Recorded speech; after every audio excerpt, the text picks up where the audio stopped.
Okay. But thank you guys all for coming and being a part of our garden talk, and we are recording it, so if you want to watch it online, it will be loaded up on our YouTube page fairly soon. And I'm going to start by just giving you a quick overview of heirlooms and why we grow heirlooms and why they're so great, and then I'm going to jump right into saving seeds and what you have to do to save seeds. So the difference between a hybrid and an heirloom is if you save seeds from a hybrid, you will not get what it was you were eating that you liked so much. You will get one of the plants that they use to cross to make the hybrid.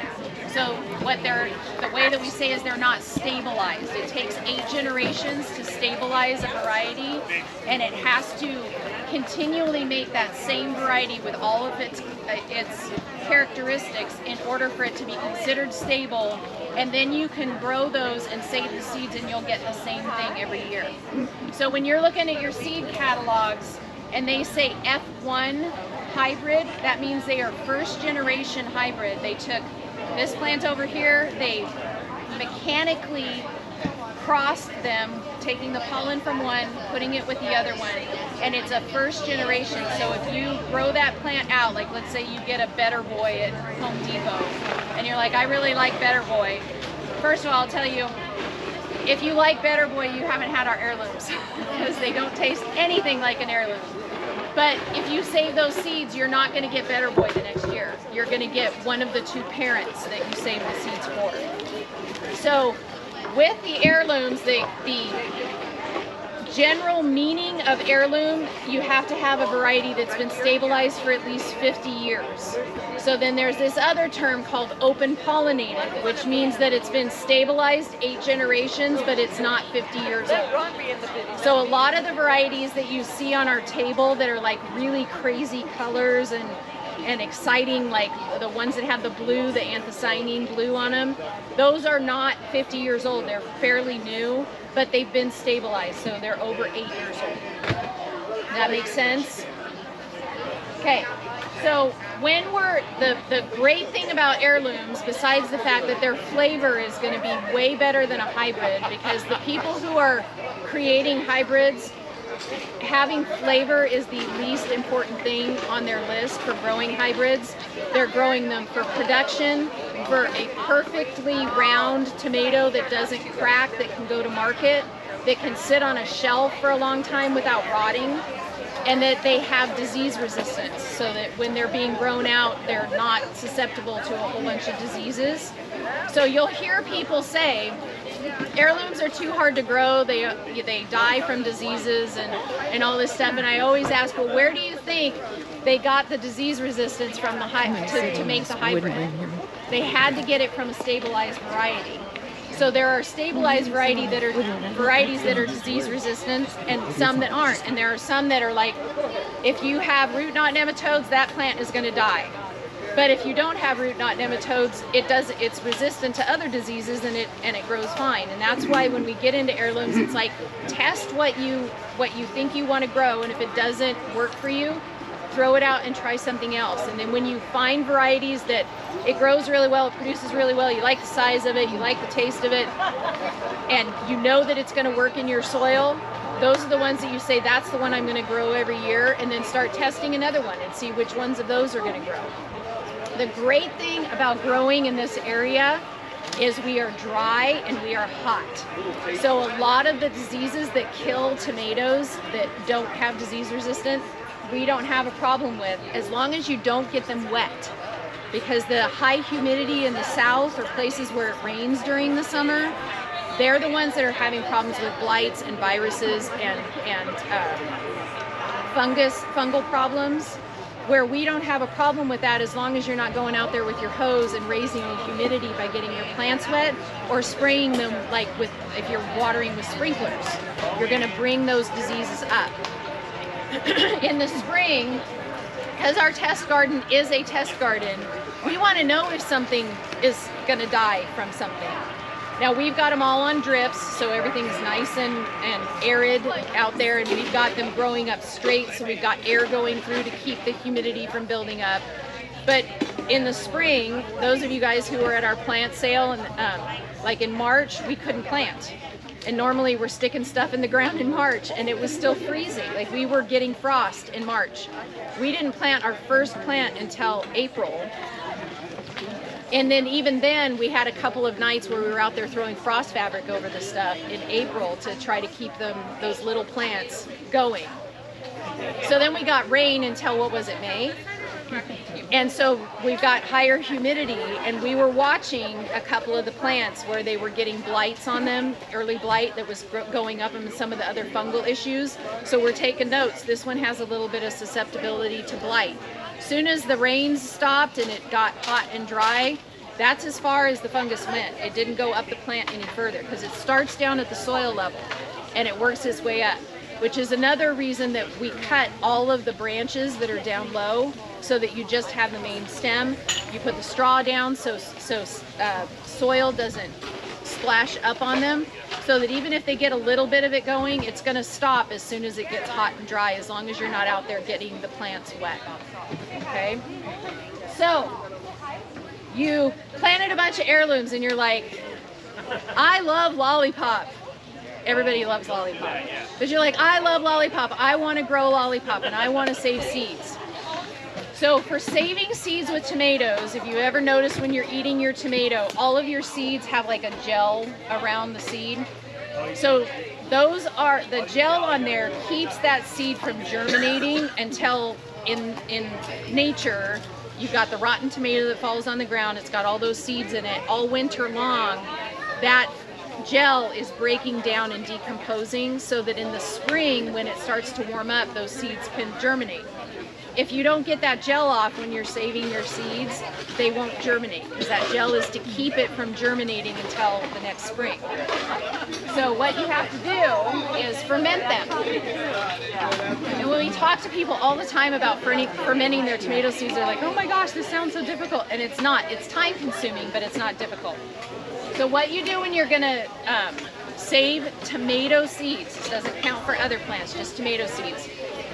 Whatever your variety is that you're growing, you want to save seeds from the fruit that looks the most like what that plant is supposed to look like. So like this year we tested one called Pink Jazz, and I posted pictures of the 2-pound tomatoes. They're like this big, and almost every tomato on the vine is this big. I want Pink Jazz to stay this big. So I'm not going to save seeds from the tomato that came off the vine that was this big, because now I'm breeding for a smaller tomato if I save seeds from that one. So I want the characteristics of the tomato that I'm saving. So if you walk out in our garden, I haven't taken them all off, but you'll notice some of the vines have a pink piece of tape tied to them.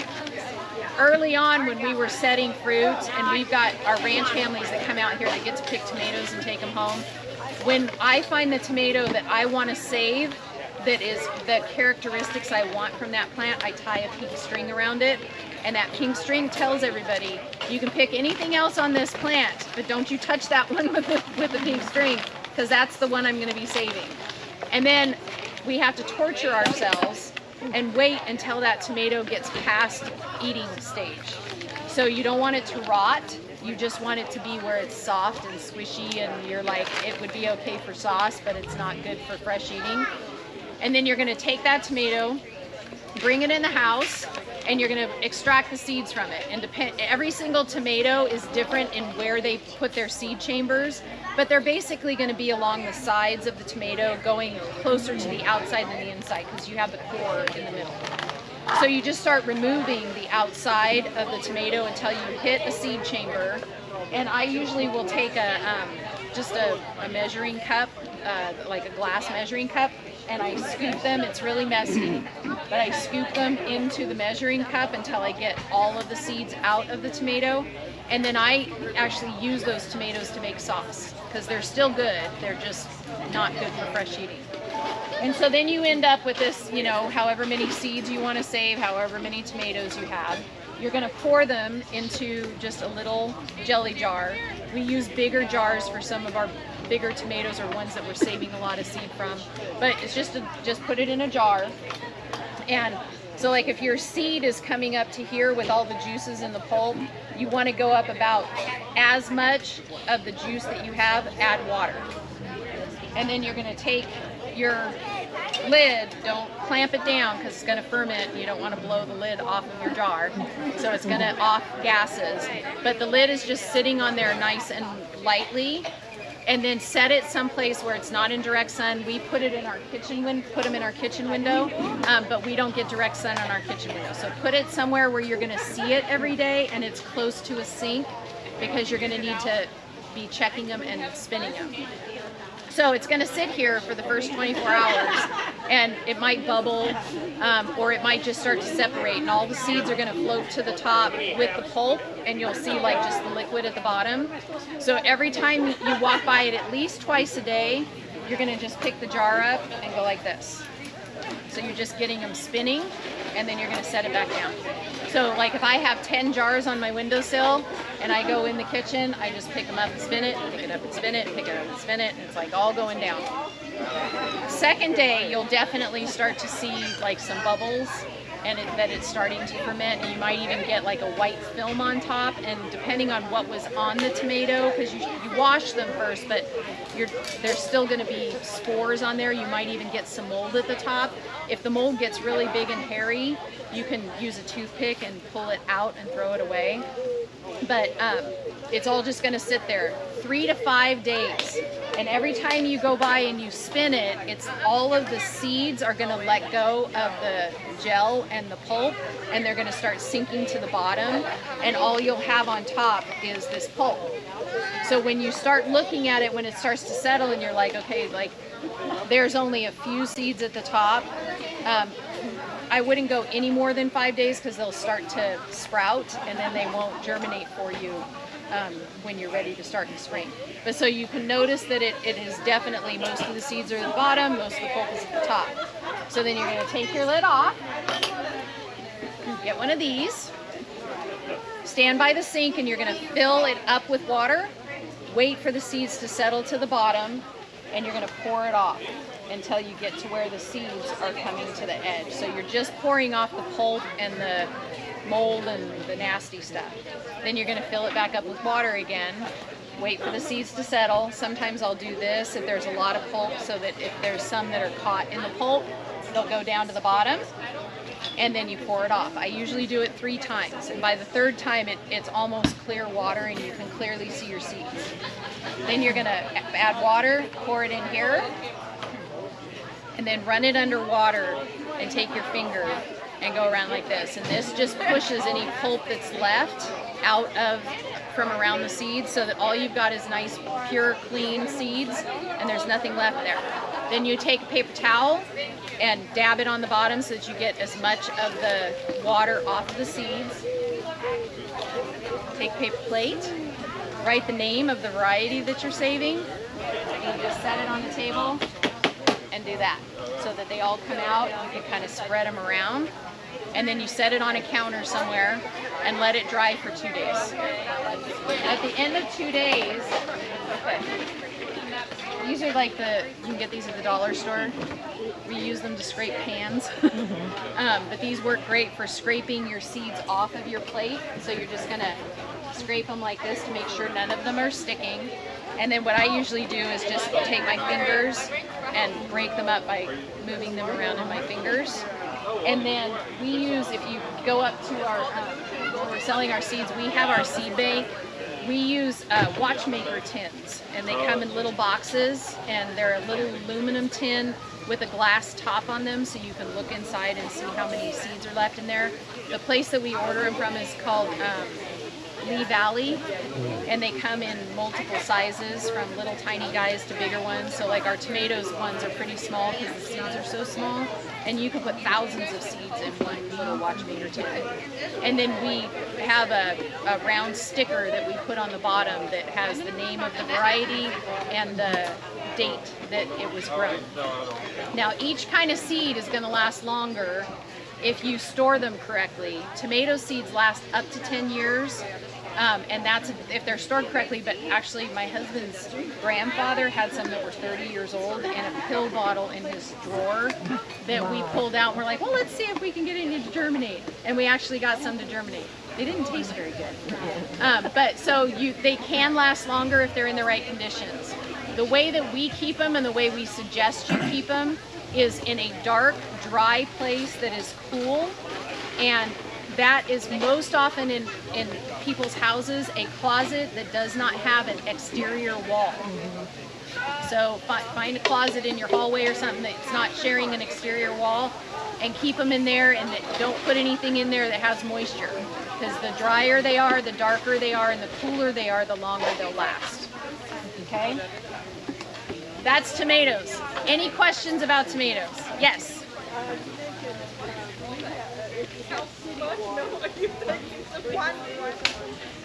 Very good question. So she asked if you have city water, do you want to use spring water? You need to use, yes, do not use city water because it'll have chlorine in it. And so the chlorine will keep the fermentation from happening. So you can just use bottled water. And spring water is great. If you know someone with a well, ask them if you can fill a couple of gallon jugs with water. Because the well water doesn't have any of that stuff in it either, so then you don't have a problem. But yes, you don't want to use city water. Thank you for asking that. Anything else? Is this list about seeds or anything about tomatoes? Sorry, one more time? Is this just about seeds or is it about anything about tomatoes that we're going to talk about today?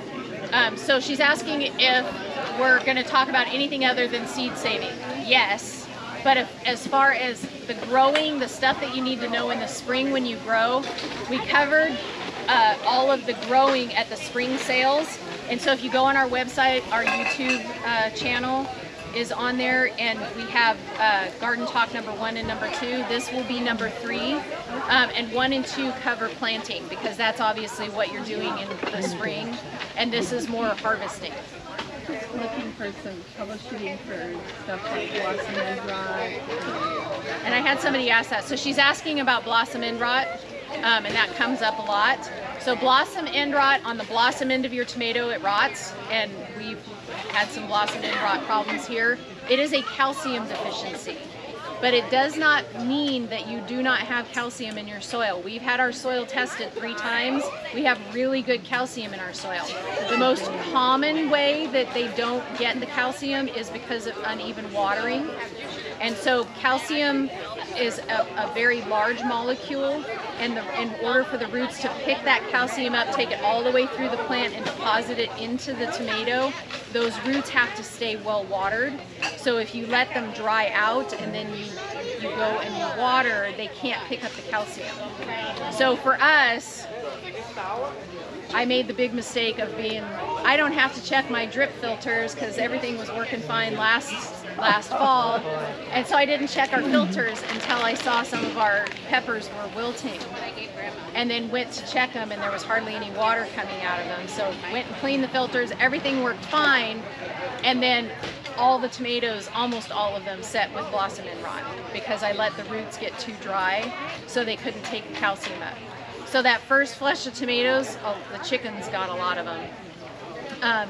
But then they came out of it once they were on a regular watering schedule and they had enough water.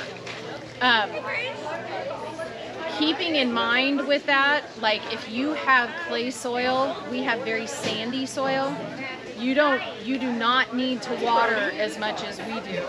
And so, and one of the things that came up, I won't name names because you might watch the video, but someone had contacted me about her plants just all of a sudden started dying. And they were beautiful, and like all of a sudden they're dying. And I knew that years ago she had trees that had died, and they found out it was because they had hard pan. And so the trees were just sitting in water. And the surface looked like it was dry, but they were all sitting in water. So I asked her, have you gotten a moisture meter and checked to make sure that you're not drowning your plants because you have this hard pan? And she was like convinced, no, like it's dry, like there's no way I'm scratching the surface. I'm like, you need to get a moisture meter and just check. And they're really cheap. You can buy them at Home Depot. You stick them in the ground, I'll tell you how wet your soil is. And she's like, oh my gosh, I've drowned my plants. Like, the whole thing is like off the charts with as much water that was on there. And the same thing with dry. You can think that it looks like they're good. If you're growing in containers, probably the #1 thing people do wrong is if you let the soil dry out, it pulls away from the sides of the containers. You go out and you go, oh, I need to water it. You water it, it all runs down the sides, and the whole middle of the plant isn't getting any water. So you think, I just watered them yesterday, and you think that they've got enough water, but the soil didn't soak it up. So moisture meters are great to just go stick the probe in and go, oh, that one needs water, that one needs water. And then every once in a while, if you're watering the containers, go around and push the soil around the edges back after if you let it dry out so that the water isn't just running out the sides. So is that helpful? Thank you. Okay, so we talked about tomatoes. They are the most laborious ones to save seed from. But all other heirlooms, anything that's an heirloom or an open pollinated variety, a variety that's stabilized, you can save seeds from and get the same exact plant the next year. So that's obviously a benefit to growing heirlooms. But also, when you're saving, like with tomatoes, they have within the flower, so you have a bloom on your tomato, the male and the female are both in the same flower. So all that plant has to do is barely shake in the wind, and it just pollinated itself. So it's very rare that you're going to have 2 tomatoes even growing right next to each other that are going to cross-pollinate, because it would require that a little pollinator, like a bee, goes and lands on that tomato that's got the male pollen in it, and then flies over to another tomato before that one shakes and pollinates it. So it almost always, the only way you can cross them is to remove the male and the female out of them and take the pollen from over here and put it over here to get them to cross, which is how they do hybrids. So with the tomatoes, it's easy. Like in all the years we've grown heirlooms, over 20 years, I think once we've had one that crossed, and it was a really cool cross, but there's no way we're going to be able to stabilize it because we don't have enough room for it. So we just tossed the seed, grew it out the next year, and saved seed, and then we were fine. But that's out of hundreds upon hundreds of varieties that we've grown over the years, but we've only ever had one where we ended up with a cross. Now, with peppers and eggplants and squash and melons and cucumbers and pretty much everything else that sets fruit, you have a male flower and you have a female flower. And the bigger that flower is, the easier it is for a pollinator to cross-pollinate it. So the bee goes over here and gets in this cucumber, and comes over here and gets in this cucumber, and it just now has crossed 2 varieties with each other. So in order to stabilize or to save seed from an heirloom and you don't want it to cross, you're supposed to have them at least 100 feet apart. Or you have flowers that are blooming and you bag them with like a mesh bag so that the pollinators cannot get in there and you have to manually pollinate them yourself. Or you just go, hey look, I've got a cucumber cross, and you can't save, if you save the seed from it, it's going to come back either one of the parents or the other the next year, and you just have to like be willing to take what you get. What we've been doing, like with our squash, we want to start doing squash. We only grew patty pans this year, so that I don't have to worry about them crossing with any other squash. There's no other squash on the property except for patty pans. So we can save the patty pan seed for next year and we'll get patty pans. Otherwise you're going to have to do some work to get them to not cross. But saving seed is easy. You, just like with the tomatoes, you pick the pepper or the eggplant or the squash that is the exact representation of what you want to save, and you tie a pink string around it so nobody picks it, and you leave that thing on there until it's either getting soft and squishy or it's starting to dry up. Or like with the squash, I have a cucumber out there that's like this big around, about that long, and the cucumbers that we eat from that variety are only like this long, about that big around, and it's all yellow, it's totally tough. We're going to wait until that vine completely dies, and then we'll pull the cucumber out, and you scrape the seeds out, you lay them on a paper plate, let them dry out, so you don't have to do fermenting. Yes? They cannot. No, but we have 3 varieties of cucumbers growing on the same trellis. So it, like when I save that, those seeds we will not sell them. We will just plant them back in our garden, and whatever we get. And it's like, hey, if it's good, great. And if it's not, then we'll probably throw the seed away. You know, who knows? But we're going to try to save them, just because I don't put a whole lot of effort into the stuff that we're not saving seed for that is going to be sold, like growing plants and whatnot. And we are not. This reminds me, we are not going to grow squash and cucumber plants and all those other vegetables. At the plant sales, we will stick with tomatoes, peppers, and eggplants. And if you want to have great vegetables and have all kinds of varieties, Lorena right here, she's from Lorena's Edible Garden.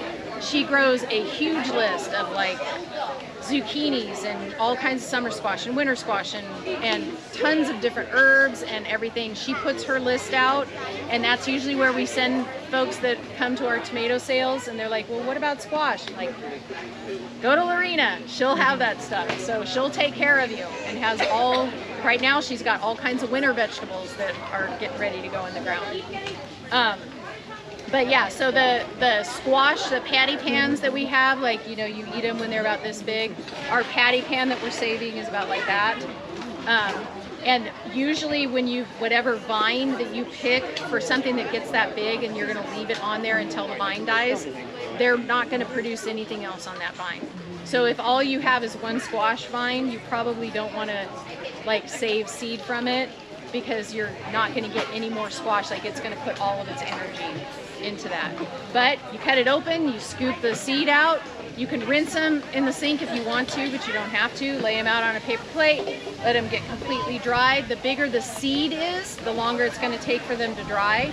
So like the big squash seeds, you may wanna let them just sit out there and like a week so that they get nice and dry before you go to store them. Okay?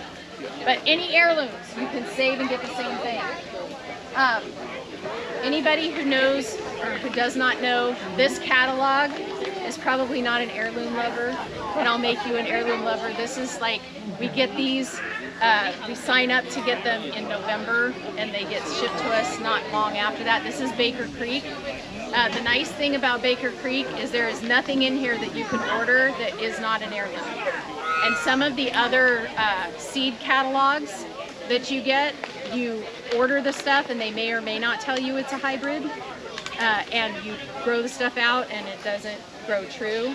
Where with Baker Creek, you know that they're all heirlooms and stabilized varieties. So we love Baker Creek, and plus their catalogs are like amazingly beautiful, so they give you lots of pictures. They also have recipes in here. So, and I have a couple of other companies that are really small companies that are growing all their own stuff.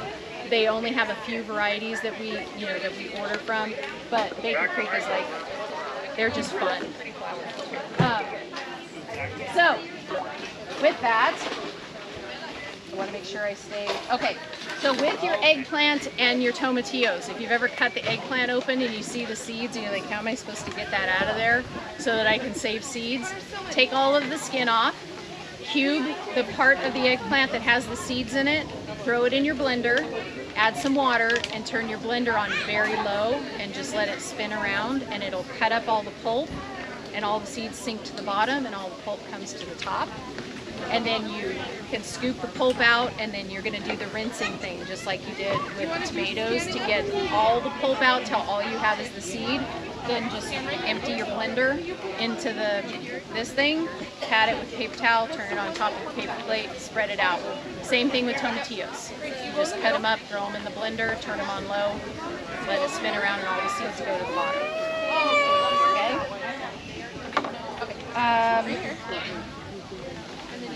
One of the things that people will say is, like, in the spring, all my blossoms are falling off and I'm not getting fruit. Or when we have the triple digits, like we've been having, you notice we have shade screen across our tomatoes. We also have shade screen across our bell peppers because they are also very sensitive to heat. And so we sometimes do things like really oaky, and I think, you know, you can fix anything with duct tape and baling twine, but you can build anything with PVC pipe.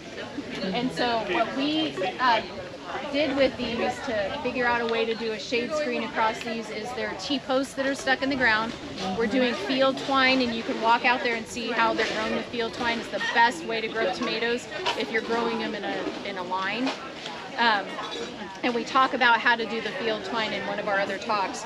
But so we take a 1.5 inch PVC T, shove it onto the top of the T-post at the top, run this thing through the T at the T-post, tie it with a piece of the green stretchy tie tape that you use to like tie your plants up. And then the shade screen that we use is a 30% shade screen.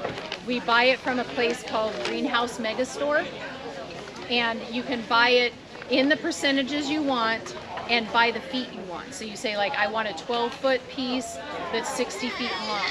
And they sell it by the foot, so they just cut it and bag it up and send it to you that way, so we can order it in whatever size we want.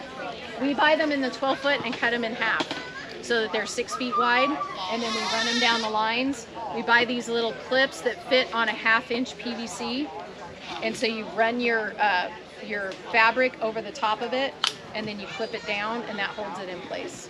And these, I think we got them on Amazon. Like you just put fabric clip or PVC fabric clip, and these things come up, and they come in packages of like 25 to 50, I think. At Home Depot, yeah, it's 1/2 inch. And you want to make sure that it's Schedule 40, which is the thickness of the PVC. If you buy regulars, I think it's Schedule 80, it's way too thin and it cracks in the sun. Is it out there where we can actually see? Yeah. I'm really visual. So am I. T-posts, and I was thinking about putting PVC, popping it on top of the T-post and making an arch. Yeah, and a lot of people do that. She's talking about taking the PVC and bending it so you make an arch with it.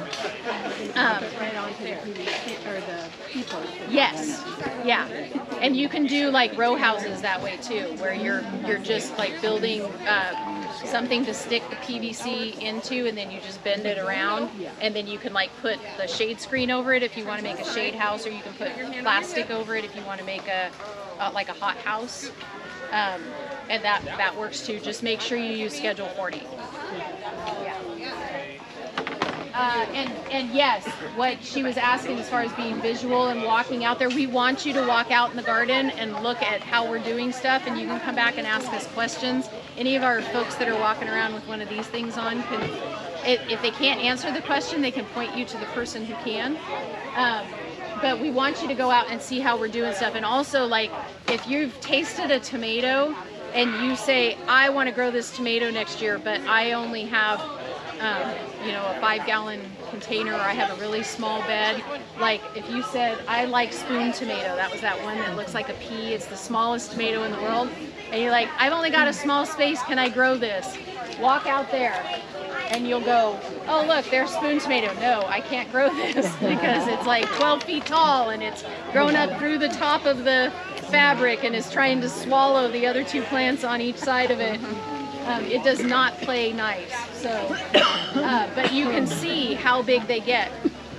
If you're in the circle out there that's like where the paths go through, we have micro tomatoes growing out there. One of them's orange hat, the other one's golden hour. The orange hats only get this big, so you can have a patio and you can grow orange hat. And I think we had the gals pick every tomato off of them yesterday, but they like literally have more tomatoes on them than they have leaves. They just produce a crazy amount of tomatoes on this little thing. The golden hours get about this tall, and they're like a small Roma tomato. Every single one of ours, we had to take them off of the sticks they were holding on because they were so full of fruit, they were splitting in half, and just let them lay on the ground. And they're still like so full of fruit, it's insane how much these things produce. So if you have small areas, there are small plants. And then we have some that are, only this tall. But most of our plants are indeterminate, so they're going to keep growing and growing and growing. They're called Golden Hour, the tomato that is laying on the ground. And if you are a Magnolia Network watcher, there's a show called From the Source. And they did a couple months ago, we put the link on our Facebook page, but they did a story about a gentleman that has wild boar farms. And wild boar is he is the one that figured out how to take the blue that's in the wild tomatoes and cross it into regular tomatoes. So every tomato you see that has blue in it, the blue is called anthocyanin. It's an antioxidant that is the same antioxidant that makes blueberries blue. And there was a wild tomato that he found in Mexico, and he started breeding to get this blue. Number one, you get more antioxidants when you eat them. Number two, they don't rot as fast. And his name is Brad Gates. He's a super amazing guy. He has devoted his life to stabilizing all these varieties and putting them out on the market. Realize it takes you 8 years to stabilize it. Once it's stabilized, he loses all control of it. He has no right to that tomato once anybody else can grow it. And so he's doing this one after the other, and then putting them out there, and then people get to take them and just do what they want with them. So really, really neat guy. But anyway, they did this episode with him. And for the episode of the show, he said, I've been stabilizing this variety for 7 years, and I haven't told anybody about it. And they were going to make a recipe on the show, so he said, I want to use this tomato. Pulled a bunch of bags out of the freezer of where he'd been saving them. And he tells the gal that's the hostess, we haven't named this tomato yet, we want you to name it. And so at the end of the show, they announced she named it Golden Hour. Well, we already had Golden Hour growing because we'd already ordered the seed in the winter, and they showed the show in the spring. And so we're like, yes, we've already got it growing. And that's that little plant that just puts these thousands of tomatoes on it. And if you tasted them, they're awesome. And they just produce like crazy, and the plants really can't hold the weight of this tomato. And it is a stabilized variety. So this year it's 8 years old. So it's now a stabilized variety. How am I doing on time? When do you want to stop? 1 hour. 12. Okay, I'll keep it. Thank I'll you. keep it. You're good. Okay, so Just yeah. we have like Good. certain things that people do wrong. Like we hear the thing over and over again. What am I doing wrong? And there are certain things that are almost always the problem. And one of the most number one things that people do with tomatoes wrong is plant them in the same place year after year. If you did have any residual of disease, it's already in your soil when your little baby plant goes in there. So, that plant needs time to get going before it gets attacked by something. So if you've already got that disease growing in your soil, it's going to just grab a hold of your plant. Also, if you have root knot nematodes, you have sandy soil. We have the worst sandy soil. It is beach sand soil. Root knot nematodes love sandy soil. So if you have clay, you probably don't have them. But they attack the roots of the plant, and you don't know what the problem is until you rip the plant out and you see that the roots look like they have warts all over them. Killing root knot nematodes is extremely difficult, and it's usually on a commercial level. It is done with really, really strong chemicals. If it's done without chemicals, it's solar, where you put the black plastic down. You have to seal all the way around the edges to kill the nematodes, but it also kills all the beneficial stuff that's in there. So you're basically starting with sterilized soil that you now have to build back up again. So the best way to not get root knot nematodes is to not plant the same thing in the same spot over and over and over again, so that you don't have to deal with it. So when we bought this place, it was an almond orchard. And guess what? Root knot nematodes love almond trees. So we bought it with the soil already completely stressed out with root knot nematodes. And this is, again, it's a test garden. So we're like, I'm saying, we're going to turn this soil around. And all of the stuff that we've learned from doing organics and getting your soil healthy, The average time it takes to turn a bad soil around is 3 years. We are at now year number 4, and that is why our tomatoes are coming out of our ears, because we are finally getting really healthy soil. And most of the way we do that is with compost and aged horse manure, because the horses are great at producing the product. And so last year we talked about, we have 2 different compost piles. One is a forced air, one is vermicompost, which is worms, which is why we're selling worms. And these are not night crawlers, these are little red worms. They reproduce like crazy. You can take one little container, throw it into your compost pile, and in 3 to 4 months it will be spaghetti in there. It's just like tons and tons of worms that are turning your raw material into worm castings. So you have the richest compost that you can have with the worms, and you don't have to do anything other than feed them. Just keep throwing stuff on top for them to eat, and keep it wet enough that there's moisture, because once it's dry they can't survive. So we 3 years ago took a whole bunch of aged horse manure and lined it this deep into the beds that we weren't going to plant in, and then waited 3 years with that aged manure just sitting there and getting smaller and smaller and smaller. So this year was the first year that those tomatoes got to go into those beds. Before they went into those beds that have been sitting for 3 years with all that manure in them, we put compost in there, we put fertilizer in there, and then time-release fertilizer stakes, and then planted the tomatoes, and they're fantastic. Now, we will not know how well they're handling the nematodes until we pull them up in the fall, but when you have root knot nematodes and you have a plant that can't handle them, the load is too high, the plant can start out really beautiful and then it just starts dying. And you can be like, everything's fine, moisture meter's fine, I've got the fertilizer, I've done everything, and it's still dying. And there's no sign of disease, the thing just is dying. And you can pull the plant up and you're like, the roots are completely knotted up. Last year, I think we had 3 varieties that never fruited. They like got up to this high and then they died. I was like, well, I know what it is, and dig them up and the roots are all knotted up, so we marked down, this tomato cannot handle root knot nematodes.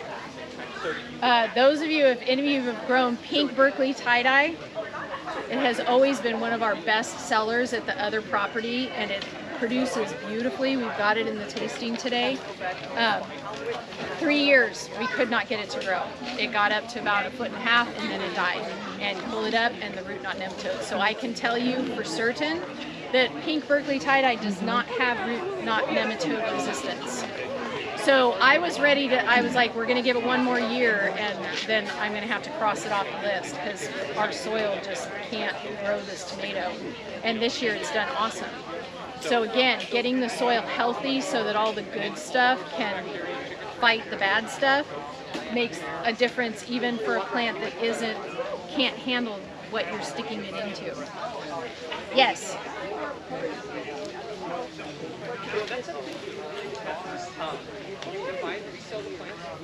So she's asking, wherever your tomato was planted this year, how far apart do you need to plant the tomatoes for next year? However far apart your roots reached, as far as nematodes. So if you have a nematode problem, they can't go past where the longest root reached. They don't like travel past that. If it's disease, then you need to make sure there's like no soil. Like if you're raking your soil around and you toss the soil over here and you plant over there, even though your tomatoes were over here, they can still get the disease. So we have 6 feet between the row that we're in 1 year and the row that we're planting in the next year. And that's a good distance. We've got the fabric down, and we're cleaning up all of the plant debris. This is the other thing. Do not put your tomato plants at the end of the season in your compost pile. You need to like throw them away, haul them off to green waste, whatever, but you do not want those in your compost pile unless your compost pile is a forced air hot compost that stays above 180 degrees for at least like 2 to 3 days, all those fungal spores, disease spores, they'll survive. And so when you go to take your compost out and throw it in your beds, you're going to have that disease from your tomatoes going in there. So don't put your plants at the end of the season. Do not put them in your compost. How soon, if you're going to rotate your tomato crops and you're growing a lot of different ones, you obviously got to have room to do something else. And you say you just put another 6 feet over? Yeah. And you come back the next year to that same spot? No. So she's asking how long do you have to go before you stick tomatoes back in that spot again? If your soil is healthy, 3 years. 3 years. If your soil has a problem, like if you've already got root knot nematodes, they can survive in that soil for up to 10 years without a tomato or anything to feed off of. Is there anything you can plant that can get rid of them? Is there anything you can plant to get rid of them? Limit them? Yes. So there is, and we're using this, there is a mustard, it's a wild mustard called Kodiak mustard that it's not a, it's great for farming because like the almond farmers, you will notice if you see where someone's pulled out an almond orchard and they planted a brand new orchard and you've got these little tiny trees and down the middle of the rows is all this beautiful yellow mustard, that's Kodiak mustard.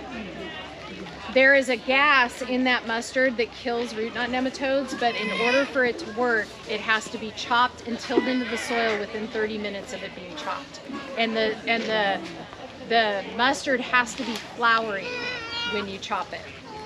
So for us, we put it in the bed, we pull them out when they're flowering, run them through our chipper shredder, put them back into the bed and turn them into the bed. And you have to do it all like boom, boom, boom. Yeah, and so the farmers that we have talked to that are doing this in their almond orchards, like they've said it's phenomenal. Like they've got huge loads of root knot nematodes and then they do this treatment and they go back and test it and their loads are gone. So it's a great alternative. It just takes, for the home gardener, it takes a little bit more work because you can't get a tractor out there, you know, until your bed's under and do all that chopping. Yeah. So, yes. I have tomatoes in a separately bed. Yeah. And so it's only, you know, it's not that big. And in the winter, I put lettuce Yes. in the same place. But this year I put tomatoes in it, they did fine. Yeah, and so that's the thing is like every year that you, so she's saying I had tomatoes in there last year, I put tomatoes back in there this year and everything was fine. It's how long can you do it before the load has gotten too big. And with raised beds, like unless you put sand in there, you may not have a problem with root knot nematodes, but you can have problem with disease. So if you've got early blight and it's in your soil and you plant a tomato in there next year, again, it could kill it before the tomato has enough time to get up. And if you're growing a variety that's susceptible to early blight and you've already got it in there, it can kill it just like that. And like I said with ours, when we had the rainy spring, we saw it climbing. You know, the leaves start to dry up at the bottom, and it climbed like second or third leaf, and then it got hot and dry enough that it just stopped. But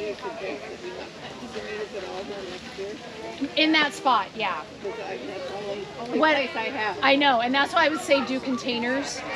Just like get it, you know, get like some. If you're going to grow some smaller varieties, a 5-gallon container is fine. We like 15-gallon for the bigger varieties, like half wine barrel size, and just move them into, you know, grow them in containers for a couple of years, and then put them back in there. Yeah. The other option you have, and it's not the one I would suggest, is that you pick a variety that is a hybrid that is root knot nematode resistant, and that's where you get into why they're growing hybrids, and part of it is disease resistance. There's no food. Yeah.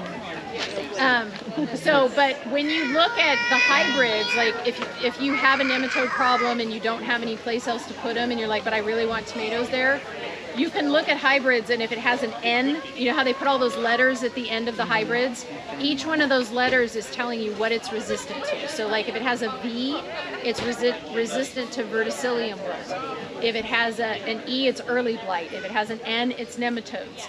And so sometimes you'll look at a hybrid, it only has one letter at the end. It was specifically bred to fight that disease. And if that's the disease you're having a problem with, and you're like, but I still want tomatoes, doesn't mean it's not going to kill the plant. It just means it's resistant to it.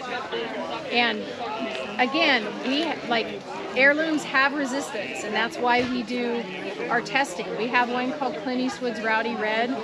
No one has found anything that can kill that thing, and it's one of the best tasting tomatoes. It's the #1 tomato we sell every year because it's got unbelievable flavor, but it also is nematode resistant, wilt resistant, blight resistant. Like there's nothing that has affected it yet that we have found that people have had a problem with. We were chatting, what tomato were you talking about right now? Clint Eastwood's Rowdy Red. I have that on my list. Yeah. Actually, And it's about this big. It's not a big one. I saw it in your seed packet as a choice. It is. It's in there. Oh, well, Yeah. I better make sure Yes, that one is delicious. it is, and that also brings up too with the heirlooms, because there's over 10,000 varieties, and you'll notice that there's like so much different about them. But when a variety is stabilized, you could say, you know, I really like Clint Eastwood's Rowdy Red. I want to save the seeds, and I'm now going to name it Moe's Tomato, and I'm going to sell it as Moe's Tomato. And it's the exact same tomato, but nobody owns the rights to that tomato. The person who named it has the rights to the name. That's it. So does that mean a lot of heirloom tomatoes will have different names and they're really the same thing? Exactly. They have this. They had we've had some that we've grown. We had one that we grew that was called Donna, and we grew it at different years. And I'm like, Donna is an awful lot like Clint Eastwood's Rowdy Red. So we one year grew both of them. You could not tell them apart. So it had to be the same tomato. There's no way it couldn't be the same tomato, but somebody decided, I'm gonna name it this and start marketing it like that. So yes, that happens. On the flip side, if you've gone through the tasting, Cerise Orange and Tim's Taste of Paradise. These are two varieties that we tested this year. The vines look exactly the same. The tomatoes look exactly the same. They produce exactly the same. They taste nothing like each other. And so when we were first growing them, I was like, great, I've just picked two tomatoes, new tomatoes that are the same thing. And then we go to start tasting them, and I'm like, they don't taste anything like each other. So then I'm like, I'm not going to tell you which one I like better, but I'm thinking like, why should I have two tomatoes that taste exactly the same? Because this one clearly tastes better. So everybody that's coming to the ranch, I'm like, I want you to taste these two tomatoes and tell me which one you like. Thinking everyone's going to pick the one that I like better. And it was like 50-50. I'm like, really? You're picking this one? I think this one tastes, oh no, I like this one a lot better. So I'm like, great, now we're going to have to keep both of them. Yeah. Now that we have them both in the tasting, and if you want to go back and taste them. Yeah, that's what Those two, it's Cerise Orange, it's C-E-R-I-S-E, and Tim's Taste of Paradise. And they are indistinguishable when you look at them. Yes.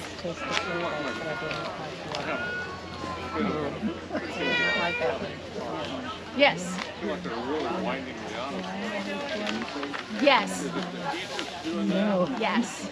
So he's asking, he's growing his tomatoes in 15-gallon pots, and they're winding down.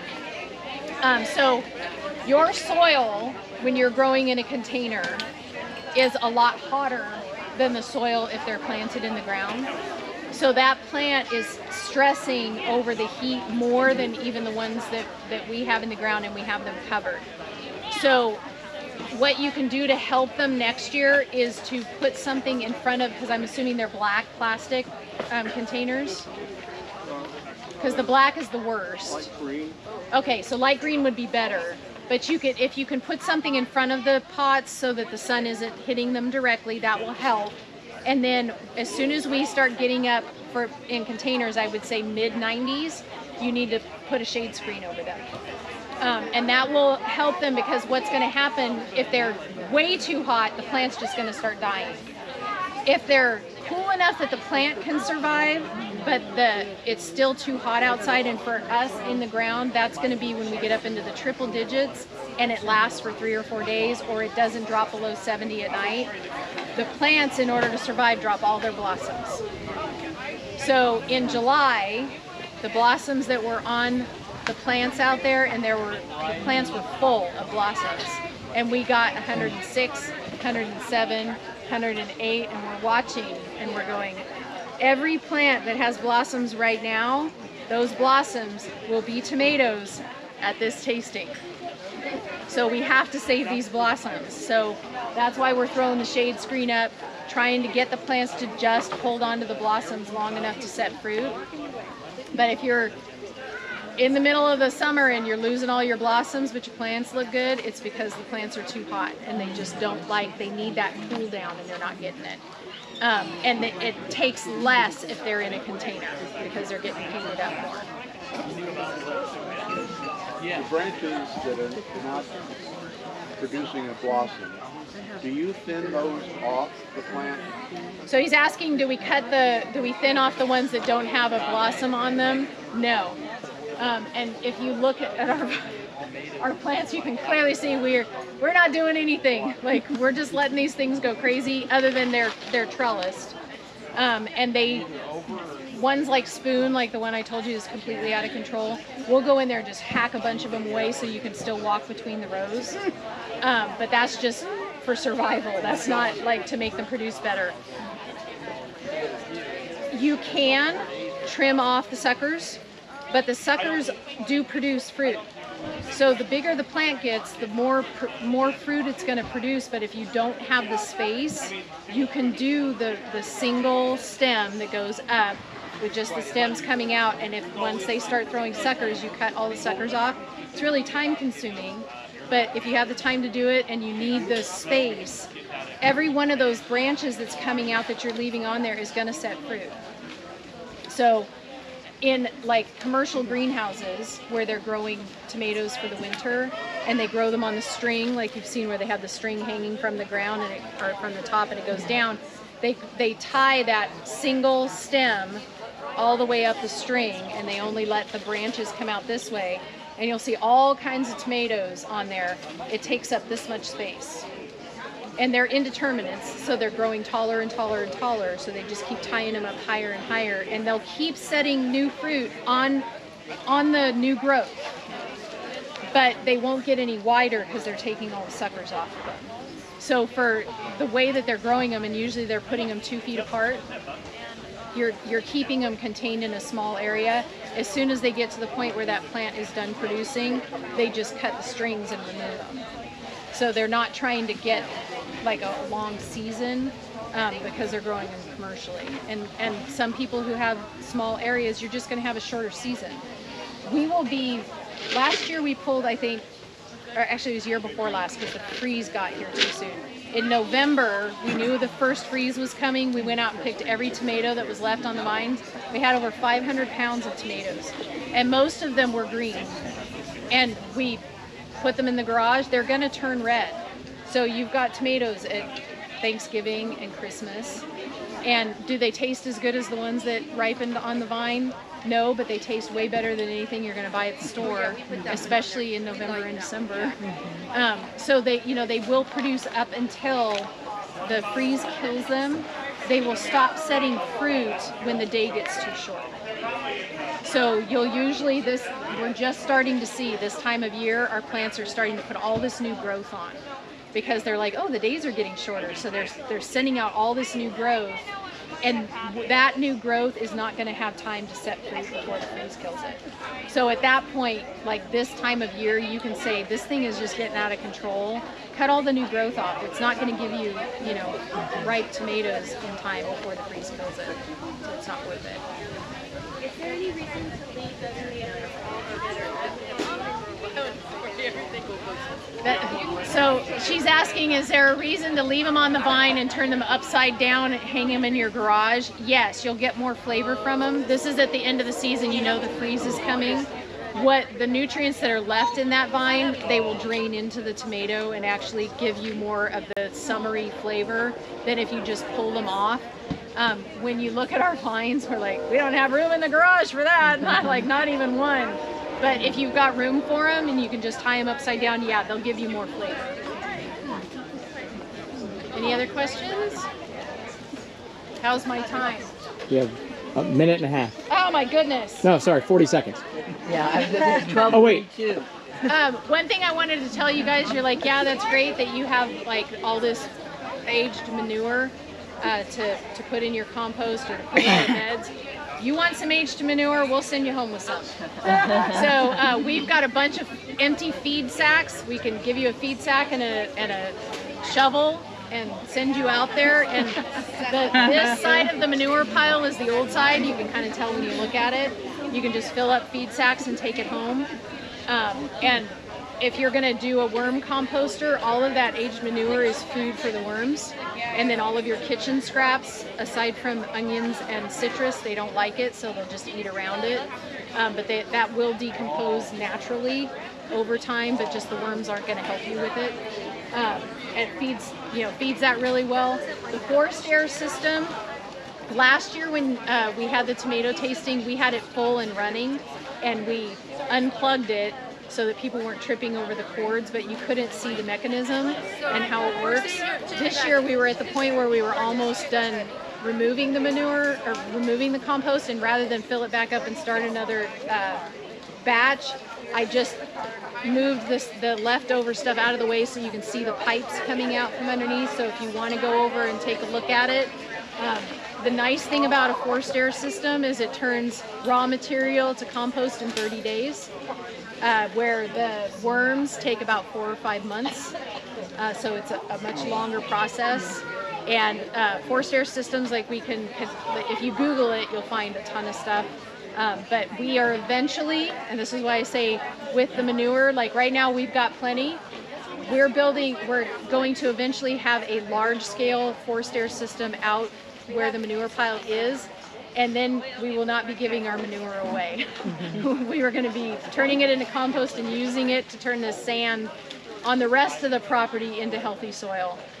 So take advantage of it now. We've got lots of it, and so if you want some, we'll hook you up.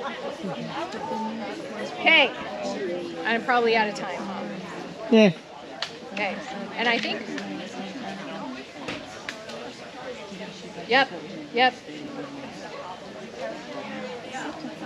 Got it. Okay, so with the leftover time, and you can turn it off if you want, but does anybody have any questions that you wanted answered? Okay. Thank you, guys. Thank you. Make sure you take the tour.